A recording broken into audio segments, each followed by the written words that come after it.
இந்த தினம் ஒரு கல்லில் 2 மாங்காய். அதாவது அங்கே ஒன்று லீடரை பீரியாங்க, கேஆர்எம் கிஷோர்குமார் தான் அவங்க லீடரை பீரியாங்க. ஃபர்ஸ்ட் 2 அரசியல் பிரதிநிதித்துவம் மேடத்தை நிச்சயம் போயிரியாங்க. ஒரு கல்லில் 2 மாங்காய் மினி மேடையும் நிச்சயம் வரிசை அவரை தலைவர் படம் சேர்த்தேன் தெலே மாதிரி அவரை கிஷோர்குமார் தான் மொழி படம் மொழி பஸ்கலாவை வருங்காலம் காம்னதி இல்லப்புறம் வரலாற்று பதிவு இல்லை.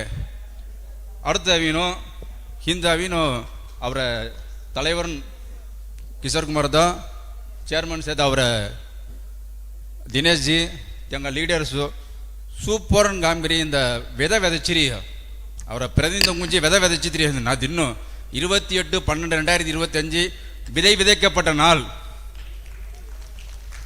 சௌராஷ்டிர தமிழ்நாடு சௌராஷ்டிர எழுச்சி மாடு விதை விதைச்சித்திரி அத்தங்குட் 2026 காய் 2031 காய் 2041 அஸ்கி வரிசை அவர் மெஞ்ஞான வேணும் நிச்சயங்க நவீனும் அஸ்கி பொறுமும் அரசியல் வன்மடுத்த இல்லை பதிவுகிற தின்னும் இந்த நிச்சயங்க நவீனும் அவரை மெஞ்ஞான அஸ்கி வைரம் ஜொலிஞ்சறிய வைரம் இல்லை வைரம் கோட்டானவர் யாரும் சொல்லவனா கிரீடமும் ஜொலிஞ்சுனா கிரீடம் அரசியலும் அரசும் டானமடைய நிச்சயம் அவர் மென்கான் அரசும் அரசியலும் டான் மெல்லியிலும் மறு உரை நிறைவேற. நன்றி, நமஸ்கார்.